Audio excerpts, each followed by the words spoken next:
നമ്മളെല്ലാവരും വെള്ളിയാഴ്ചകളിൽ ഓതിക്കൊണ്ടിരിക്കുന്ന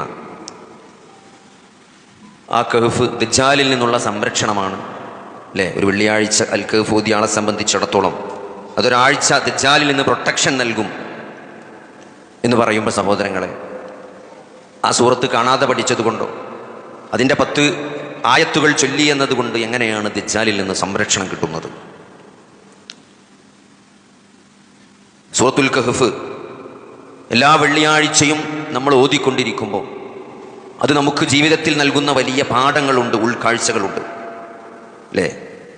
4 കഥകളാണ് വിശുദ്ധ ഖുർആനിൽ ഈ സൂറത്തിൽ അള്ളാഹു നമ്മളോട് പറയുന്നത്. ഒന്ന് ഗുഹാവാസികളുടെ ചരിത്രമാണ്, രണ്ടാമത്തേത് 2 തോട്ടക്കാരുടെ കഥയാണ്, മൂന്നാമത്തേത് മൂസാ അലൈഹി ഇസ്ലാമിൻ്റെയും ഖിളർ നബിയുടെയും കഥയാണ്, നാലാമത്തേത് ദുൽഖർനൈനിൻ്റെ കഥയാണ്. ഈ 4 കഥകളിലൂടെ അള്ളാഹു നമ്മളെ പഠിപ്പിക്കുന്ന, അത് എല്ലാ വെള്ളിയാഴ്ചയും അല്ലെങ്കിൽ എല്ലാ ആഴ്ചയും അത് ഓർമ്മപ്പെടുത്തുക. ഈ കഥകൾ അല്ലെ, ഒരു സാധാരണഗതിയിൽ നമ്മളൊരു കഥ കേട്ടാൽ, ഇപ്പോൾ കുട്ടിയാക്കനെ നമ്മൾ പറഞ്ഞു കൊടുത്താൽ കിടക്കാൻ നേരത്ത് പറഞ്ഞു കൊടുക്കുമ്പോൾ പച്ചയ്ക്ക് എന്നും ഈ കഥ തന്നെ ഉള്ളൂ ചെയ്യും. നമ്മൾ 2-3 വട്ടം പറഞ്ഞാൽ തന്നെ കുട്ടികൾ പറയും തന്നെ വേറെ കഥ അല്ലേ, അത് അത്രയും ബോറാണ് കഥ വീണ്ടും കേൾക്കുക എന്ന് പറയും. ഒരു കഥ വീണ്ടും കേൾക്കുക അറിയുമ്പം അത്രയും ബോറാണ്. കാരണം എന്താണെന്ന് നമുക്കറിയാലോ കഥയിലുള്ളത്. എല്ലാ വെള്ളിയാഴ്ചയും ഈ 4 കഥകൾ ജീവിതത്തിൽ ഇങ്ങനെ വീണ്ടും വീണ്ടും നമ്മളെ ഓർമ്മപ്പെടുത്തുമ്പോൾ സഹോദരങ്ങളെ, അത് കഥകൾക്കപ്പുറം അത് വലിയ പാഠങ്ങളുണ്ട്. അതിങ്ങനെ കേട്ട് പോകാനുള്ളതല്ല, നമ്മളെ നിത്യജീവിതത്തിൽ. ഒന്നാമത്തെ കഥ എന്താണ്? ഗുഹാവാസികളുടെ കഥ. മനുഷ്യനെ വഞ്ചിക്കുന്ന 4 വഞ്ചനകൾ, തൻ്റെ ജീവിതത്തിൽ മനുഷ്യൻ വഞ്ചിക്കപ്പെടുന്ന 4 വഞ്ചനകളെ തുറന്നു കാട്ടുകയാണ് പടച്ചോൻ ചെയ്യുന്നത്. ഒന്നാമത്തേത് എന്താണ്? ദ മെജോറിറ്റി അല്ലേ, ഭൂരിപക്ഷം ആളുകൾ പറയുന്നത് ശരിയാണ്, ഭൂരിപക്ഷമാണ് ശരി അല്ലേ? ഇവിടുത്തെ എല്ലാ ക്രമങ്ങളും അങ്ങനെയാണ്. ഭൂരിപക്ഷം കിട്ടിയാലാണ് അധികാരം കൈയാളുക, ഭൂരിപക്ഷത്തിനാണ് വോയിസ് ഉണ്ടാകുക. എന്നാൽ സഹോദരങ്ങളെ, ഇസ്ലാമിൽ ഭൂരിപക്ഷത്തിന് യാതൊരു വോയിസും ഇല്ല. അള്ളാഹുവും റസൂലും എന്ത് പഠിപ്പിച്ചോ അതാണ് അൽ ജമാഅ. എന്താണ് അൽ ജമാഅത്ത്? അള്ളാഹുവും റസൂലും എന്ത് പറഞ്ഞോ, മുൻഗാമികൾ എന്തൊന്നിൽ ഉറച്ചു നിന്നോ അതാണ് അൽ ജമാഅ. അത് ഒരാൾ ഒറ്റക്കാണെങ്കിലും അവനാണ് ജമാഅത്ത്, ആളുകളുടെ എണ്ണം കൊണ്ടല്ല. അതുകൊണ്ട് നമ്മൾ പ്രത്യേകം മനസ്സിലാക്കേണ്ടത്, ഭൂരിപക്ഷം ആളുകളും അള്ളാഹുവെ അല്ലാതെ ആരാധിക്കുന്ന ഒരു സാഹചര്യത്തിൽ ഏതാനും യുവാക്കൾ അതൊക്കെ അവഗണിച്ചുകൊണ്ട് അള്ളാഹുവിനെ മാത്രം ആരാധിക്കാൻ വേണ്ടി ഒരു ഗുഹയിൽ അഭയം പ്രാപിച്ച് 309 വർഷം ആ ഗുഹയിൽ ഉറങ്ങിയ അവരെ അള്ളാഹു രക്ഷപ്പെടുത്തിയ കഥയാണ്. അതുകൊണ്ട് ഭൂരിപക്ഷം അതൊരു വഞ്ചനയാണ്. ഭൂരിപക്ഷത്തിന്റെ നിലപാട് അത് വഞ്ചനയുടെ നിലപാടായിരിക്കും. സത്യം, അള്ളാഹുവും റസൂലിനെതിരെ ആര് നിന്നാലും സഹോദരങ്ങളെ, അവിടെ അള്ളാഹുവും റസൂലും എന്ത് പഠിപ്പിച്ചോ അതാണ് അതിന്റെ ശരി. അവിടെ ആളുടെ എണ്ണം നോക്കേണ്ടതില്ല, അവിടെ ആരൊക്കെ നിൽക്കുന്നു എന്ന് നോക്കേണ്ടതില്ല. എന്താണ് അതിന്റെ മാനദണ്ഡം, അവരുടെ നിലപാടിന്റെ മാനദണ്ഡം അത് അള്ളാഹുവും റസൂലും പഠിപ്പിച്ചതാണോ എന്ന് മാത്രം നോക്കിയാൽ മതി. അവിടെ ആളെത്ര ഉണ്ട് നോക്കേണ്ടതില്ല സഹോദരങ്ങളെ. അതുകൊണ്ട് അതാണ് എല്ലാ വെള്ളിയാഴ്ചയും നമ്മളെ ഓർമ്മപ്പെടുത്തുന്ന ആദ്യത്തെ കഥയിൽ നിന്ന് നമ്മൾ മനസ്സിലാക്കേണ്ട ഏറ്റവും വലിയ പോയിന്റ് അതാണ്. ഭൂരിപക്ഷമല്ല ശരി, അള്ളാഹു എന്ത് പഠിപ്പിച്ചോ അതാണ് ശരി. രണ്ടാമത്തെ കഥ 2 ആളുകളുടെ തോട്ടക്കാരുടെ കഥയാണ്. 2 തോട്ടക്കാരില്ലേ, ഒരാൾക്ക് നല്ല അള്ളാഹു നല്ല ഐശ്വര്യങ്ങൾ നൽകി, നല്ല തോട്ടം, ഇടതൂർന്ന് വളർന്ന തോട്ടങ്ങൾ, അതിൻ്റെ അരുവി ഒഴുകിക്കൊണ്ട് വെള്ളത്തിനൊരു മുട്ടുമില്ല, നല്ല കൃഷി, ഫലഭൂയിഷ്ടമായ ഭൂമി, നല്ല വിളവെടുപ്പ്. പക്ഷേ സഹോദരങ്ങളെ, കാര്യങ്ങളെല്ലാം നമ്മൾക്ക് അനുകൂലമാകുമ്പോഴും അല്ലേ, കച്ചവടമുണ്ട്, നല്ല വണ്ടിയുണ്ട്, മക്കളൊക്കെ ഉഷാറാണ്, എല്ലാം കൊണ്ടും ദുനിയാവിൽ നമ്മൾ അനുഗ്രഹം നമുക്ക് കിട്ടുന്ന സന്ദർഭത്തിൽ നമ്മൾ വിചാരിക്കും സഹോദരങ്ങളെ, അങ്ങനെ അത്ര പെട്ടെന്നൊന്നും നമ്മൾ അങ്ങനെ തളർന്നു പോകൂല, നശിച്ചു പോകൂല സഹോദരങ്ങളെ. നമുക്ക് പഠിച്ചോന് നമ്മളോട് വലിയ ഇഷ്ടമാണ്, ഇതൊക്കെ കാലാകാലം നിലനിൽക്കും, എൻ്റെ അധികാരവും സ്വാധീനവും എൻ്റെ സമ്പത്തുമെല്ലാം എന്നെ ഇവിടെ നിലനിർത്തും എന്ന് വിചാരിക്കല്ല, എന്ന് വിചാരിക്കുന്ന രൂപത്തിൽ പ്രവർത്തിക്കുക. അത് വലിയ വഞ്ചനയാണ് സഹോദരങ്ങളെ. ഈ കിട്ടുന്ന അനുഗ്രഹങ്ങൾ അല്ലേ, നമ്മളെ വണ്ടികൾ, നമ്മളെ വീട്, നമ്മളെ മക്കള്, നമ്മളെ ബിസിനസ്, നമ്മളെ ജോലി, എന്തെല്ലാം അനുഗ്രഹങ്ങൾ ആസ്വദിച്ചു കൊണ്ടിരിക്കുന്നുണ്ടോ, അത് ശാരീരികമാകട്ടെ, മാനസികമാകട്ടെ, സാമ്പത്തികമാകട്ടെ, സാമൂഹികമാകട്ടെ, നമ്മൾ അനുഭവിച്ചുകൊണ്ടിരിക്കുന്ന, നിലനിന്നുകൊണ്ടിരിക്കുന്ന അനുഗ്രഹങ്ങൾ അതെപ്പോ വേണമെങ്കിലും നഷ്ടപ്പെട്ടു പോകുമെന്നുള്ള ബോധം, അതൊക്കെ പടച്ചോന് ഒരു പ്രയാസമില്ലാതെ തിരിച്ചു പിടിക്കാൻ അറിയാമെന്നുള്ള കഴിവുണ്ട് എന്നുള്ള ഒരു അള്ളാഹുവിനെ കുറിച്ചുള്ള ബോധമാണ് രണ്ടാമത്തെ കഥയിലൂടെ നമ്മൾ ഓർമ്മപ്പെടുത്തുന്നത്. ഇത് ആഴ്ചയിൽ ഓർമ്മിപ്പിക്കണതിനോ ഇതൊക്കെ മറന്നുപോകും. ഇത് നിത്യജീവിതത്തിൽ മല്ലിട്ടുകൊണ്ടിരിക്കുന്ന കാര്യമാണ്. വഞ്ചിക്കുന്ന ദുനിയാവിലാണ് ജീവിച്ചുകൊണ്ടിരിക്കുന്നത്. അപ്പൊ ആ ഒരു അറിവാണ് സഹോദരങ്ങളെ റിമൈൻഡറായിട്ട് എല്ലാ ആഴ്ചയും ഓർമ്മപ്പെടുത്തിക്കൊണ്ടിരിക്കുന്നത്. മൂന്നാമത്തത് എന്താണ്? അറിവിലുള്ള വഞ്ചനയാണ് അല്ലെ, ദ ഡിസെപ്ഷൻ ഓഫ് നോളജ്. വഞ്ചനയിലുള്ള അറിവിലുള്ള ഒരു വഞ്ചന ഉണ്ട്. എല്ലാം അറിയാം എന്നൊരു തോന്നലാണ് ആർക്കുണ്ടായിരുന്നത്? മൂസാ നബി അലൈഹി സ്വലാം ഉണ്ടായിരുന്നത്. ഒന്നും അറിയില്ലാന്ന് ആ സംഭവം കഴിഞ്ഞതോടുകൂടി മൂസാ നബിനെ പടച്ചോനാണ് ബോധ്യപ്പെടുത്തി കൊടുക്കണം. മൂസാക്ക് ഒരു ചുക്കും അറിയില്ലാന്ന്. എല്ലാം അറിയും, ദൈവത്തിന്റെ പ്രവാചകനാണ്. അതുകൊണ്ട് എനിക്കാണ് ഇവിടെ എല്ലാരെക്കാളും അറിവുള്ളത് എന്നുള്ള ചെറിയൊരു ബോധം, ചെറിയൊരു ഭാവം ആർക്കുണ്ടായിരുന്നു? മൂസാ അലൈഹി സ്വലാമിനുണ്ടായിരുന്നു. അതാണ് പട്ടണില്ലാണ്ടാക്കി കൊടുത്തത്. മൂസാ നബിനെക്കാളൊക്കെ അറിയണ വേറെ ആൾക്കാരുണ്ടെന്നും അള്ളാഹുവാണ് അവരെ അറിയിച്ചു കൊടുക്കുന്നത് എന്നൊക്കെയുള്ള ഒരു ബോധം അവിടെ ഓർമ്മപ്പെടുത്തി കൊടുക്കുകയാണ്. അതുകൊണ്ട് കുറച്ചൊക്കെ വായിച്ച് പഠിച്ച് മനസ്സിലായപ്പോൾ നമുക്ക് തന്നെയാണ് ഏറ്റവും വലിയ വിവരം എന്നല്ലേ. അങ്ങനെ ഒരു ബോധം, അങ്ങനെ ഒരു ഭാവം സഹോദരങ്ങളെ ഒരു വിശ്വാസിക്ക് പാടുള്ളതല്ല. അത് വലിയ അഹങ്കാരമാണ് അല്ലെ. അറിവ് കൊണ്ട് അഹങ്കരിക്കുക എന്നുള്ളത് അത് വല്ലാത്തൊരു അഹങ്കാരമാണ്. അപ്പോൾ അതിനെ കൃത്യമായിട്ട് അള്ളാഹു നമ്മളെ ബോധ്യപ്പെടുത്തി തരണം. നാലാമത്തത് എന്താണ്? നാലാമത്തത് അധികാരത്തിന്റെ വഞ്ചനയാണ്. ദുൽഖർനൈൻ. ആരാണ് ദുൽഖർനൈൻ? കിഴക്ക് മുതൽ പടിഞ്ഞാറ് വരെ ഭരിച്ച മഹാനായ ചക്രവർത്തിയായിരുന്നു അല്ലെ. ലോകത്തിന്റെ വലിയൊരു ഭാഗം കിഴക്ക് മുതൽ പടിഞ്ഞാറ് വരെ അധീനപ്പെടുത്തിയ വലിയൊരു രാജാവ്. ആ രാജാവ് തന്റെ അധികാരം ഏറ്റവും ശരിയായ രൂപത്തിൽ ദുൽഖർനൈന്റെ വാക്കുകളിലൂടെ അള്ളാഹു ആ വിനയമാണ് നമ്മളെ പഠിപ്പിക്കുന്നത്. അധികാരമുള്ള ആളുകൾ സഹോദരങ്ങളെ എന്തിനാലേക്കണ് നമുക്കുള്ള അധികാരം അല്ലെ. ഒരു ഓഫീസിൽ, ഒരു വീട്ടിൽ, ഒരു റൂമിൽ നമുക്ക് അധികാരം ഉണ്ടാവുമ്പോൾ നമ്മൾ താഴേക്കടയിലുള്ള ആളുകൾ നമ്മളെ പറ്റി അനുഭവിക്കുന്ന, അല്ലെങ്കിൽ നമ്മൾ എത്രത്തോളമാണ് ആ അധികാരം ദുരുപയോഗം ചെയ്യുന്നത് എന്ന് നമ്മളൊന്ന് ആലോചിച്ചാൽ മതി. അല്ലെ. നമ്മളെ നിലപാടുകളിൽ, നമ്മളെ പെരുമാറ്റത്തിൽ, നമ്മുടെ ഭാവത്തിലൊക്കെ ആ ഒരു അധികാരത്തിന്റെ സ്വാധീനമുണ്ടെങ്കിൽ സഹോദരങ്ങളെ അത് നന്മക്കല്ല തിന്മക്കാണ് നമ്മൾ ഉപയോഗപ്പെടുത്തുന്നതെങ്കിൽ, ഒരാളെ അടിച്ചമർത്താനാണ് നമ്മൾ അത് ഉപയോഗപ്പെടുത്തുന്നതെങ്കിൽ സഹോദരങ്ങളെ, അതുകൊണ്ട് വലിയ ദുൽഖർനൈന്റെ അധികാരമൊന്നും വേണ്ട. എല്ലാവർക്കും, ഇവിടെ ഈ ഇരിക്കുന്ന എല്ലാവർക്കും ഓരോ മേഖലകളിൽ അധികാരങ്ങളുണ്ട്. വീട്ടിലുണ്ട്, നാട്ടിലുണ്ട് അല്ലെ. ചിലർക്കൊക്കെ നമ്മൾ എത്ര ലൈഫാണെങ്കിലും നമുക്ക് അധികാരമുള്ള ഒരു ഇടമുണ്ട്.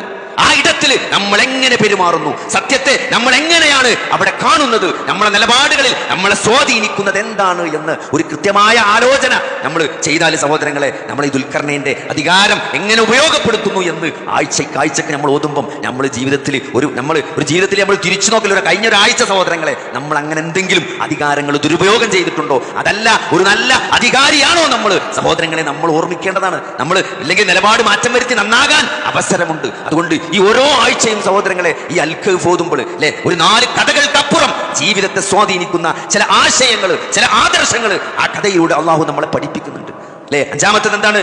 സൂറത്തു ഇസ്രാ ആണ്. അതിന്റെ മുമ്പുള്ള സൂറത്ത് അല്ലെ, മുമ്പത്തെ സൂറത്തുൽ ഇസ്രാ ആണ്. എന്താണ് ഇസ്രാ? നബി സല്ലല്ലാഹു അലൈഹി വസല്ലമയെ അല്ലാഹു മസ്ജിദുൽ ഹറാമിൽ നിന്ന് മസ്ജിദുൽ അഖ്സയിലേക്ക് കൊണ്ടുപോയി, അവിടെ നിന്ന് ആകാശലോകത്തേക്ക് കൊണ്ടുപോയി. എന്നിട്ടോ അതാണ് ആകാശയാത്ര അല്ലെ. ഇസ്രാഉം മിഅ്റാജും നടത്തിയ അതിനെപ്പറ്റി പറയാണ്. സുബ്ഹാനല്ലദീ അസ്റാ ബിഅബ്ദിഹി എന്ന് പറഞ്ഞ് തുടങ്ങുന്ന ആ സൂറത്തുണ്ട് അല്ലെ. നബി സല്ലല്ലാഹു അലൈഹി വസല്ലം വന്നിട്ട് പറയാണ്, ഞാൻ ഇന്നലെ ബൈത്തുൽ മുഖദ്ദസിൽ പോയി അവിടുന്ന് ആകാശയാത്ര നടത്തി എന്ന് പറഞ്ഞപ്പം എല്ലാവരും പരിഹസിക്കാണ് ചെയ്തത്. ഒരു മാസത്തിലധികം വഴി ദൂരമുള്ള മസ്ജിദുൽ അഖ്സയിലേക്ക് ഒരു രാത്രി കൊണ്ടുപോയി എന്ന് പറയുമ്പോൾ മുഹമ്മദ് കള്ളമാണ് പറയുന്നത്, മുഹമ്മദ് ചതിയനാണ്, വഞ്ചകനാണ്, കള്ളവാദിയാണ് എന്ന അവരുടെ നിലപാടിന് ഒന്നും കൂടി അടിത്തറ വീരാണ് ചെയ്തല്ലേ. എന്നിട്ട് എന്താണ് അബൂബക്കർ സിദ്ദീഖിനോട് വന്നിട്ട് ചോദിക്കാണ് അല്ലെ, നിന്റെ കൂട്ടുകാരൻ ഇന്നലെ രാത്രി മസ്ജിദുൽ അഖ്സയിൽ പോയി തിരിച്ചു വന്നു എന്ന് പറയുന്നു. അപ്പൊ എന്താ അബൂബക്കർ സിദ്ദീഖ് പറഞ്ഞത്? അങ്ങനെ പറഞ്ഞിട്ടുണ്ടെങ്കിൽ, മുഹമ്മദ് അങ്ങനെ പറഞ്ഞിട്ടുണ്ടെങ്കിൽ അത് സത്യമാണെന്നാണ്, അത് സത്യമാണ്. അതുകൊണ്ടാണ് സിദ്ദീഖ് എന്ന് അബൂബക്കർ സിദ്ദീഖ് തന്നെ പറഞ്ഞത്. കാരണം വേറെ ആരും വിശ്വസിക്കാതിരുന്നപ്പോഴും അബൂബക്കർ സിദ്ദീഖ് മുഹമ്മദ് പറഞ്ഞിട്ടുണ്ടോ അത് സത്യമാണെന്നാണ് സഹോദരങ്ങളെ. അതുകൊണ്ട് ആ സൂറത്തിന് ശേഷം എന്താ ആ സൂറത്ത് എങ്ങനെ അവസാനിക്കുന്നത്? സൂറത്ത് ഇസ്രാഇന്റെ അവസാന വചനമുണ്ട്. എന്താണ്? ഖുലിൽ ഹംദുലില്ലാ ലം യത്തഖിദ് വലദൻ വലം യകുൽ ലഹു ശരീകുൻ ഫിൽ മുൽക്കി വലം യകുൽ ലഹു വലിയ്യുൻ മിനദ്ദുല്ലി വകബ്ബിർഹു തക്ബീറാ. സന്താനത്തെ സ്വീകരിച്ചിട്ടില്ലാത്തവൻ, ആധിപത്യത്തിൽ പങ്കാളിയില്ലാത്തവൻ, നിന്യതയിൽ നിന്ന് രക്ഷിക്കാൻ ഒരു രക്ഷകനും ആവശ്യമില്ലാത്തവനുമായ അല്ലാഹുവിനാകുന്നു സ്തുതി എന്ന് പറഞ്ഞുകൊണ്ട് അല്ലാഹുവിനെ മഹത്വപ്പെടുത്താൻ ആഹ്വാനം ചെയ്തുകൊണ്ടാണ് ആ സൂറത്ത് അവസാനിക്കുന്നത്. വഖുലിൽ ഹംദുലില്ലാ എന്ന് പറഞ്ഞുകൊണ്ട് സൂറത്ത് ഇസ്രാ അവസാനിക്കുമ്പോൾ സഹോദരങ്ങളെ അടുത്ത സൂറത്ത് തുടങ്ങുന്നത് അൽഹംദുലില്ലാഹില്ലദീ അൻസല അലാ അബ്ദിഹി കിതാബ വലം യജ്അൽ ലഹു ഇവജ എന്ന് പറഞ്ഞുകൊണ്ടാണ് അല്ലെ. വിശുദ്ധ ഖുർആനിനെ പരിചയപ്പെടുത്തിക്കൊണ്ടാണ് അതിന്റെ ഏതാനും ആയത്തുകൾ. എന്നിട്ടോ അതിൽ പറയാണ് ഇന്നാ ജഅൽനാ മാ അലൽ അർളി സീനതൻ ലഹാ ലിനബ്ലുവഹും അയ്യുഹും അഹ്സനു അമല. നോക്കി, വിശുദ്ധ ഖുർആനിലെ സൂറത്ത് കഹ്ഫ് നൽകുന്ന 5ാമത്തെ വലിയ പാഠം അത് ദുനിയാവിന്റെ വഞ്ചനയാണ്. ഇന്നാ ജഅൽനാ മാ അലൽ അർളി സീനതൻ ലഹാ ലിനബ്ലുവഹും അയ്യുഹും അഹ്സനു അമല. ഈ ഭൂമുഖത്തുള്ളതിനെ നാം ഒരു സീനത്താക്കിയിരിക്കുന്നതാണ്. നിങ്ങൾ ആലോചിച്ച്, നിങ്ങളെ വീടെടുത്താൽ, നിങ്ങളെ വീടോ നിങ്ങൾ ഓഫീസ് കൊടുത്തിട്ട് അവിടെ അലങ്കാരമായിട്ട് എന്താണെന്ന് കാണിച്ചാൽ മതി അല്ലെ. ആ ഓഫീസിലെ ഓരോ സാധനങ്ങൾ മാറ്റിയാലും അവിടെ നിലനിൽപ്പുണ്ട് എങ്കിൽ അതൊക്കെ അലങ്കാരമാണ് അല്ലെ. അവിടെ തൂക്കിയിട്ട് നമ്മളെ വീടിന്റെ ഭൂമുഖത്ത് തൂക്കിയിട്ട വലിയ ലൈറ്റിന്റെ കോമ്പലുകൾ ഉണ്ടാവും, അതൊക്കെ അലങ്കാരമാണ്. അവിടെ വെച്ച് മറ്റ് സൗകര്യങ്ങൾ അതൊക്കെ ഒരുപക്ഷെ അലങ്കാരമായിരിക്കാം. അതൊക്കെ നീക്കം ചെയ്താലും, അതൊക്കെ നഷ്ടപ്പെട്ടാലും നമ്മൾ സർവൈവ് ചെയ്യും, നമ്മൾ ജീവിക്കും. ആ ജീവിക്കാൻ ആവശ്യമായ ആ മിനിമത്തിൽ നിന്ന് അധികമുള്ളതെല്ലാം അലങ്കാരമാണ്. അതൊക്കെ മാറ്റിയാലും നമ്മൾ എന്ത് ചെയ്യും? അതൊക്കെ നമ്മൾ ജീവിക്കും സഹോദരങ്ങളെ. അതുകൊണ്ട് ഈ ദുനിയാവിൽ എന്തൊക്കെ അലങ്കാരമായി നമ്മൾ കാണുന്നുണ്ടോ സഹോദരങ്ങളെ, അതൊക്കെ പരീക്ഷണമാണ്. ഇന്നാ ജഅൽനാ വജഅൽനാ മാ അലൽ അർളി സീനത്തൻ ലഹാ. ല്ലേ, ഈ ഭൂമുഖത്തുള്ളതിനൊക്കെ അലങ്കാരമാക്കിയിട്ടുണ്ട്. എന്തിന്? ലിനബ്ലുവഹും അയ്യുഹും അഹ്സനു അമല. നിങ്ങളിൽ ഏറ്റവും നന്നായി പ്രവർത്തിക്കുന്നത് ആരാണെന്ന് പരീക്ഷിച്ചറിയാനുള്ള ഒരു അലങ്കാരമാണ് ഈ ദുനിയാവും അതിന്റെ വിഭവങ്ങളും എന്നുള്ള ദുനിയാവിനെ കുറിച്ചുള്ള ഏറ്റവും ശരിയായ കാഴ്ചപ്പാട് സഹോദരങ്ങളെ അള്ളാഹു നമ്മളെ പഠിപ്പിക്കണം. അതുകൊണ്ട് ഇതൊരു വഞ്ചനയാണ്. നിങ്ങൾ ദുനിയാവിൽ ഒരു വഴിയാത്രക്കാരനെ പോലെയാകണമെന്നാണ് അള്ളാഹുവിന്റെ റസൂൽ പഠിച്ചത്. നിങ്ങൾ ആലോചിച്ച് നോക്കി, നമ്മൾ തിരുവനന്തപുരത്ത് ഒരു പേപ്പർ നോക്കാൻ ശരിയാക്കാൻ വേണ്ടി തിരുവനന്തപുരത്ത് പോയിട്ട് അവിടെ ഒരു ലോഡ്ജ് എടുക്കും സഹോദരങ്ങളെ. അത് നമ്മൾ 5000 റൂം എടുക്കൂല. നമുക്ക് അന്ന് രാത്രി നാളെ സെക്രട്ടേറിയറ്റിന് നാളെ പേപ്പർ കിട്ടുള്ളൂ എന്ന് ഉള്ളത് കൊണ്ട് ഒരു ദിവസം അവിടെ തങ്ങണമെങ്കിൽ നമ്മളെ റൂം എടുക്കുക എങ്ങനെ? ഒരു ചെറിയ ഒന്ന് ബാത്റൂം പോയി വരാനുള്ള ഒരു സൗകര്യമുള്ള, കുറച്ച് ബാത്റൂം വൃത്തിയുള്ള ഒരു റൂമാണ് നമ്മൾ പ്രിഫർ ചെയ്യുക. ഒന്ന് ഉറങ്ങിപ്പോരാനുള്ള, രാവിലെ പേപ്പർ കിട്ടും സഹോദരങ്ങളെ. ആ റൂമിന്റെ പെയിന്റ് നമ്മൾ നോക്കാറില്ല. ആ റൂമിന്റെ വാതിലിന്റെ കുറ്റി അത് എത്ര സ്ട്രോങ് ആണ് എന്നൊരു പക്ഷേ നമ്മൾ നോക്കൂല. കാരണം ഒരു ദിവസത്തേക്കാണ്. നമ്മൾ പരാതി പറഞ്ഞാലും നമ്മൾ കൂട്ടുകാരോട് പറയാതെ പെയിന്റ് മോശമാണ് അല്ലേ, ഇതിന്റെ ഫ്ലോറിംഗ്സ് അവിടെയും കൂടി പൊട്ടിയിട്ടുണ്ടല്ലോ എന്ന് പരാതി പറഞ്ഞാലും ഒരു ദിവസം അല്ലല്ലോ ചങ്ങായി, നാളെ നമ്മൾ പോകൂല ഇവിടുന്ന്. ഇതൊക്കെ എന്തിനു നോക്കണം? അതാണ് സഹോദരങ്ങളെ ദുനിയാവ്. നമ്മൾ ഇവിടെ നിൽക്കാൻ വന്നവരല്ല, ഒരു യാത്രയാണ്. ഇത് യാത്രയാണ്. നാളെ ബർസഖിലേക്ക്, അള്ളാഹുവിന്റെ അടുത്തേക്കുള്ള യാത്രയാണ്. ആ യാത്രയിൽ നമ്മുടെ സുഖ സൗകര്യങ്ങളും നമുക്കുള്ള സമ്മാനങ്ങളും എല്ലാം അള്ളാഹു ഒരുക്കി വെച്ചത് യഥാർത്ഥ ജീവിതം ഹിയൽ ഹയവാൻ, അത് പരലോകമാണ് എന്നുള്ള ബോധം, അത് ദുനിയാവിൽ സഹോദരങ്ങളെ വഞ്ചിതരാകരുത്. ഇവിടെയുള്ള എല്ലാം പരീക്ഷണമാണ് എന്ന തിരിച്ചറിവിലൂടെ ആർക്കാണ് ഈ ദുനിയാവിലെ യാത്ര ഈ മാനസിക വ്യത കൂടാതെ സഞ്ചരിക്കാൻ സാധിക്കുന്നത്? കൃത്യമായ ലക്ഷ്യത്തോടുകൂടി കൃത്യമായ മാർഗത്തിൽ ആർക്കാണ് സഞ്ചരിക്കാൻ സാധിക്കുന്നത്? അവരാണ് വിജയിച്ചത്. അതുകൊണ്ട് ഈ ദുനിയാവിന്റെ വഞ്ചനയിൽ പെട്ടുപോകരുത് എന്ന കൃത്യമായ ഒരു എന്താണ് ഉപദേശം അല്ലാഹു പറയാണ്.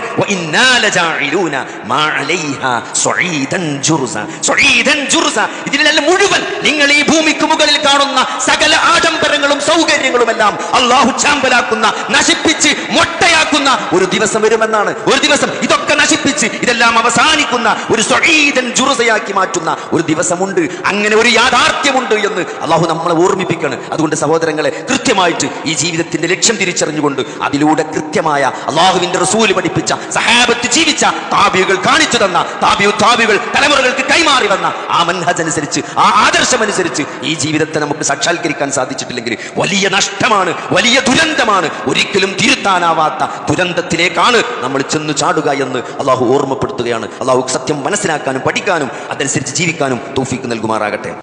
നമുക്ക് ഈ ദുനിയാവിൽ വരാനിരിക്കുന്ന ഏറ്റവും വലിയ വഞ്ചന എന്ന് പറഞ്ഞത് അത് ദജ്ജാലിൻ്റെതാണ്.